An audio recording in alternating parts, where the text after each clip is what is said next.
स्वदेश तथा विदेशमा रहे बसेका प्यारा नेपाली दाजुभाइ तथा दिदीबहिनीहरू, नेपाल राष्ट्रका निर्माता, नेपाली समाजका समन्वयकर्ता एवं एकताको धरोहर श्री 5 बडा महाराजा धीराज पृथ्वी नारायण शाह आम नेपालीका निम्ति श्रद्धा तथा सदा स्मृतिका व्यक्तित्व भइबक्सिन्छ।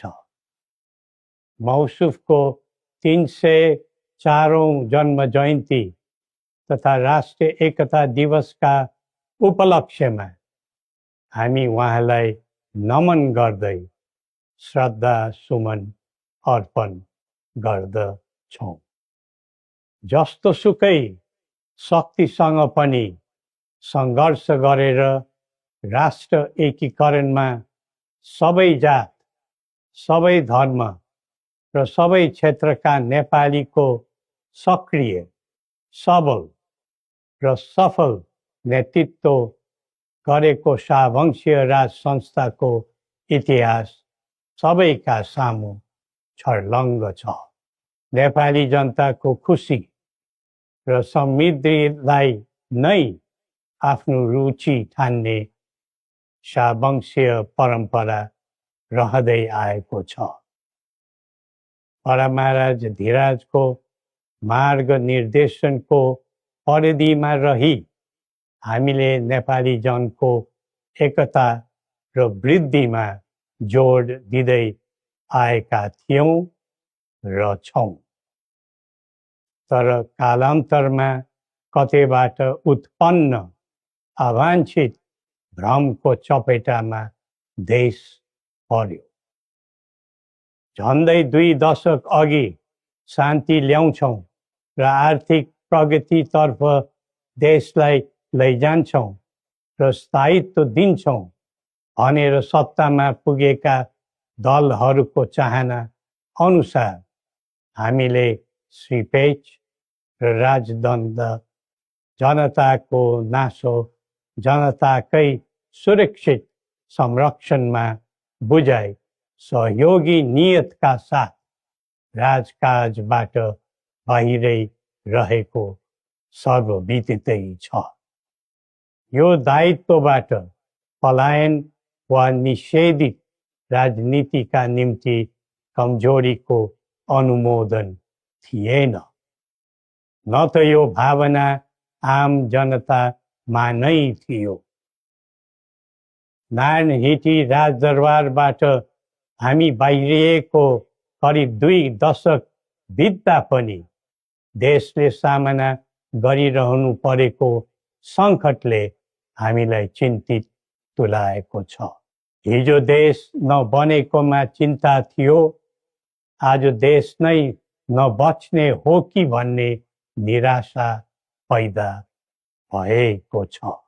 बडा महाराज धीराजबाट 22 वर्षको युवा अवस्थामै सुरु गरिबक्सेको एकीकरणको सफलता पछि आधुनिक नेपाललाई 4 वर्ण 36 जातको साझा फुलबारीको रूपमा चित्रण गरिबक्सेको थियो।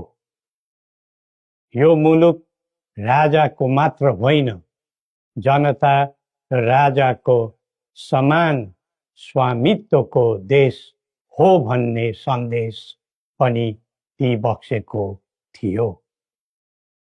भाषण अनि जादु वा चमत्कारले यो देश बनेको होइन र बन्दैन पनि।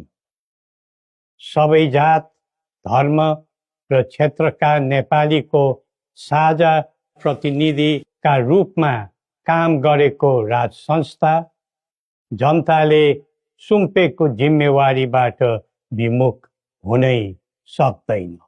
सबै नेपालीले यो कर्तव्यबोध गरी पृथ्वी पथमा लाग्नु पर्दछ भन्ने हाम्रो धारणा र आह्वान पनि छ। नेपाली विश्वमा जहाँ रहे पनि नेपाली मूलको भन्ने नै हुन्छ। त्यसैले राष्ट्रको प्रतिष्ठासँग नेपालीको प्रतिष्ठा पनि सँगै जोडिएको हुन्छ। मुलुक स्थायी वा अस्थायी रूपले छोड्दैमा देशसँगको सम्बन्ध तोडिन सक्दैन। देशबाट जनशक्ति पलायन हुँदै जानुले देशको भविष्यबारे निराशाको सङ्केत दिइरहेको थियो। अब पुँजी र पुँजीपतिहरू तथा कर्मवीर उद्यमीहरूको समेत पलायन हुनु थालेको छ। यो क्रमलाई तत्काल निरुत्साहित र नियन्त्रण गर्न सकिएन भने मुलुक असफलताको सङ्घारमा पुग्न सक्ने सम्भावनालाई लिएर हामी आहत भएका छौँ। बरामारा धिराजबाट स्वदेशको पुँजी पलायनमा रोक लगाउनु पर्ने पक्षलाई महत्त्वका साथ जोड दिबक्सी जनता सक्षम र बलिया भए मात्र देश बलियो हुन्छ भनी दिव्य उपदेशमा उल्लेख गरिबक्सेको छ। जब जब युवा पुस्ताको भावना, चाहना र आवश्यकताको सम्बोधन गरिँदैन तब तब असन्तोष पैदा हुन्छ, जसले विद्रोहको रूप पनि लिन सक्छ भन्ने सत्य नेतृत्वले हृदयङ्गम गर्नै पर्दछ।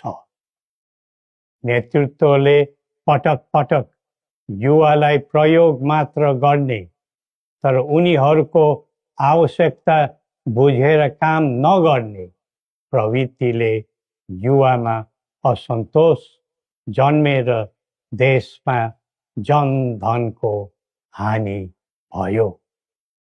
जसरी भविष्यका कर्णधारहरूको ज्यान गयो त्यसले सबैलाई स्तब्ध बनाएको छ। युवाहरूमा भ्रष्टाचारप्रति असहिष्णुता र आइटी प्रतिस्पर्धामा अग्रताको जोश देखिनु उज्जवल भविष्यको सङ्केत हुन्। तर उन्नतिको गन्तव्यमा राजनीति चुक्यो भने अल्छीको सपना मात्र बन्न जान्छ। स्वचालित व्यक्तिले राष्ट्रको हित खोज्दै जान्छ, परिचालित व्यक्तिले अर्काको मित खोज्दै हिँड्छ। राष्ट्रिय सहमति बिना निकास खोज्नु समय खेर फाल्नु मात्र हो। समुन्नतिको यात्रामा सबै मिलेर अघि बढौँ। नेपालको संवेदनशील अवस्था र बदलिँदो भू-राजनीतिक परिस्थितिलाई बुझ्न नसक्दा हामी मित्र राष्ट्रहरूको विश्वास र भरोसा गुमाउने अवस्थामा पुगेका छौँ। असन्तुलित बन्दै गइरहेको परराष्ट्र नीति र व्यवहारले राष्ट्र हितमा गम्भीर असर पुगिरहेको समयमा दिव्य उपदेश र बौद्धिक दृष्टिकोणहरूको महत्त्व अझ बढ्दै गएको छ। कतिपय देशले स्वार्थको लागि कुनै न कुनै सुरक्षा कवच खोज्दैछन्। हाम्रो देशको सही छहारी शान्तिको कवच हुनै पर्दछ। नेपाल निर्माणमा मार्गदर्शी र सेनापति बरामाराजा धिराजको विरासत र वंशका प्रतिनिधिका रूपमा मेरो भूमिका स्पष्ट रहेको छ। पृथ्वी पथले वकालत गरेको राष्ट्रिय स्वतन्त्रता सबै तहका भ्रष्टाचारलाई दण्डनीय अपराध मान्ने र कसैप्रति घाह नराख्ने शान्ति क्षेत्र नेपाल नै हाम्रा अभिष्ट र माग चित्र हुन्।